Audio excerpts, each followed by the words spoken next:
Welcome to English Drive-Thru, your favorite quick stop for real-life skills where I am Iris, and I am joined by my good friend Ernesto and our little mascot Spody. Today, we are diving into the art of jumping into a conversation without being rude, because knowing how to interrupt politely is a total game changer for your confidence. We are going to keep things practical and friendly so you can start using these tips at work or with your friends today. That is right, Iris, and Spody is here wagging his tail because he knows how important it is to be heard without stepping on anyone's toes. We have put together 3 common situations to show you exactly how to navigate these moments with ease and style. Let's jump into the practice samples. Ernesto, I am so sorry to butt in while you are reviewing those files, but could you clarify the deadline for the marketing report? I really want to make sure I am on the right track before I spend the whole afternoon working on the final draft. No worries at all, Iris. I am glad you caught me because the timeline actually shifted this morning. It is due by Friday at noon now, so you can definitely take your time to wrap things up without feeling rushed. Excuse me for cutting you off for a second, Ernesto, but I just noticed a small error on the presentation slide about the client names. I thought I should point out that the CEO's last name is spelled with a double N before we send it over to the team. Wow, thank you so much for the heads up on that because I completely missed it during my first pass. I will jump back into the file and fix that right away so we do not look unprofessional during the big meeting tomorrow. If I could just add something here real quick regarding the travel budget, I think we should set aside some extra funds for local transportation. Our guest speakers might need a bit of help getting from the airport to the hotel without any extra stress. That is a great suggestion, Iris, and I think we should circle back to that specific budget line once we finish looking at the hotel costs. We certainly do not want to overlook those small details that make a big difference for our visitors. Those were 3 very common scenarios that happen in every office, and I love how natural they felt even though interrupting can feel scary. The first phrase we used, "sorry to butt in," is a classic because it acknowledges that the other person is busy. It really softens the blow and shows that you respect their current focus. Using the word clarify in that same breath is also very helpful because it tells the person exactly why you are interrupting. Exactly, and when I asked if I was on the right track, it showed that I was trying to do a good job, which makes people more willing to stop what they are doing. It turns an interruption into a collaboration, which is much more pleasant for everyone involved. Then you mentioned wrap things up, which is a great way to talk about finishing a task. It sounds so much more casual and friendly than saying terminate or finalize when you are just chatting with a colleague. In the second sample, I used cutting you off, which is a bit more direct but very honest. It works well when you have a specific piece of information that needs to be shared immediately before the conversation moves too far ahead. And when you said you wanted to point out the spelling error, it felt like you were being helpful rather than critical. That is the secret to a good interruption. It should feel like you are adding value to the situation. I loved your response where you thanked me for the heads up. That is such a common term in American English to thank someone for a useful warning or a quick update that they might have missed. It keeps the vibe very positive and shows that you are a team player. In the third simulation, you used a slightly more formal opening by asking if you could just add something to the discussion. This is perfect for meetings where you do not want to take over the floor, but you have a vital point to make. Saying you want to set aside funds or time is a great way to propose a plan during these interruptions. And my favorite part was when we talked about needing to circle back to the topic later. It is a polite way to say, "I heard you, but let's finish this part first," so the meeting stays on schedule. It prevents the group from going off on a tangent and helps ensure you do not overlook anything important. These phrases are like tools in a toolkit that help you build better relationships through clear communication. Spody even seems to agree that being polite goes a long way in any social situation. Using these social cues correctly helps you fit in and feel like a natural part of the conversation rather than an outsider. Practice is the only way to build that muscle memory so these words come out naturally when you are under pressure. Start by using them in low-pressure situations, like when you are talking with family or close friends. The more you use them, the more comfortable you will feel using them in a big boardroom or a formal dinner. It is all about making these natural sounds and rhythms a part of your everyday English speaking habits. I think we covered a lot of ground today with these 3 scenarios. These phrases really do help you navigate the tricky waters of social interaction with a lot more grace and confidence. They certainly do, and they make the listener feel respected while you get your message across. It is a win-win for everyone involved in the chat. Looking back at those 3 simulations, one of the biggest shortcuts we used to sound natural was that specific phrase, butt in. It is such a common way to apologize for an interruption because it sounds much more like a real person talking than saying, "I apologize for disturbing you." Exactly, and when you combine it with the phrase, on the right track, you are actually telling the other person that you value their time and want to avoid mistakes. It turns the interruption into a sign of respect because you are showing that you want to do the work correctly the first time.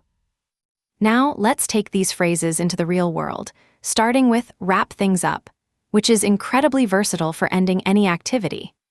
You can use it with friends when you are at a coffee shop and you need to leave. Just say, "Hey guys, I need to wrap things up and head home." It works at the mall too. If a store is closing, you might tell your friend that you need to wrap things up and get to the checkout line. And speaking of shopping, giving a heads up is a phrase you will hear constantly in American stores and cafes. Like when a barista gives you a heads up that the oat milk is out of stock before you even place your order. Or if you are walking with a friend and you point out that there is a big sale happening in the window of their favorite clothing store. To point out something is simply to bring attention to a detail that someone else might have missed, like a discount or a sign. Another great one for social life is circle back, which helps you manage plans without feeling pressured to decide everything immediately. If a friend asks about dinner on Friday but you are not sure about your schedule, you can say, "Let me check my calendar, and I will circle back to you tonight." It sounds very organized and polite, and it keeps the conversation moving forward without getting stuck on a single detail. When you are planning a trip with roommates, you might suggest that everyone needs to set aside a bit of cash for gas and snacks. That phrase, "set aside," is perfect for budgeting time or money because it sounds proactive rather than restrictive. Now, we should talk about how the tone changes when you want to sound more relaxed versus being more polite during an interruption.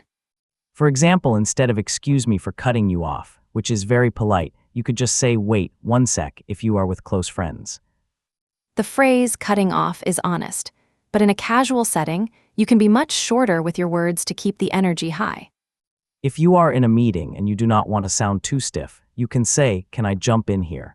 instead of asking for permission to speak.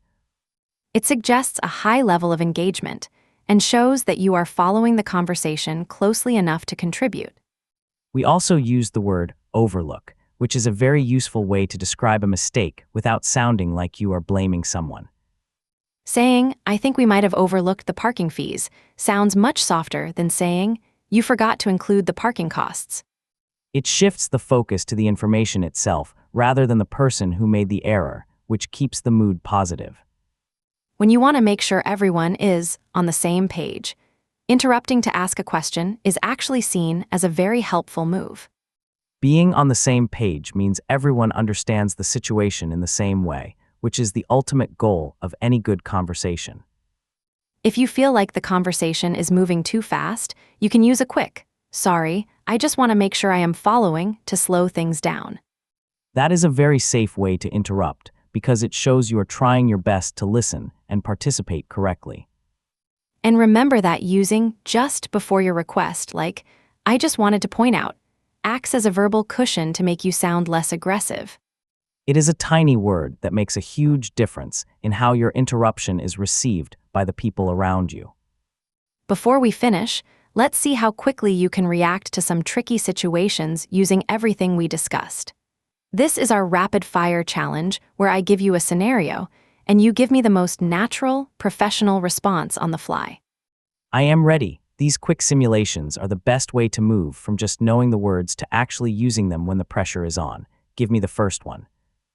Scenario 1, you are working at a busy clothing store and a customer is visibly frustrated because a specific item is out of stock. They are starting to raise their voice. How do you handle it? I would step in and say, I'm so sorry for the frustration. I just wanted to give you a heads up that we have more coming in on Tuesday. If you like, I can set one aside for you as soon as the delivery arrives. That is a perfect response. Using just and heads up really lowers the tension. Why did you choose to use the phrase set aside there instead of just saying save? In a retail setting, set aside sounds a bit more official and intentional. It makes the customer feel like you are taking a specific action just for them, which helps turn an angry situation into a positive customer service experience. Great point. Okay, scenario 2, you are in a study group with 4 other students. One person is talking a lot about their weekend plans, but you only have 20 minutes left before the library closes. How do you get everyone back to work?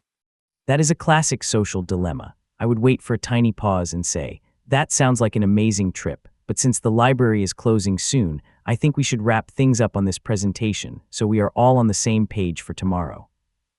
I love how you acknowledge their story first. Using wrap things up makes the request feel like a shared goal rather than you just telling them to be quiet. It keeps the group dynamic friendly. Exactly, if you just say stop talking, it's aggressive, but wrap things up implies that we are almost done and we just need to finish strong together.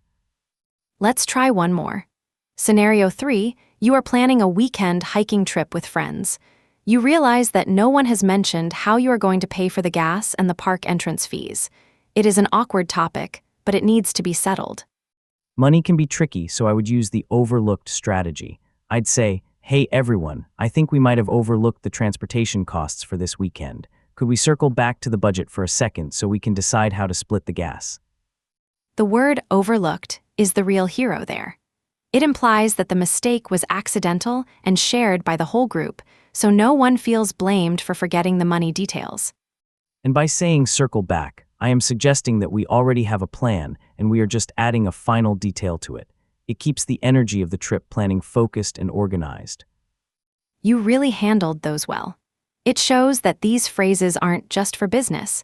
They are essential for any part of your life where you need to cooperate with other people.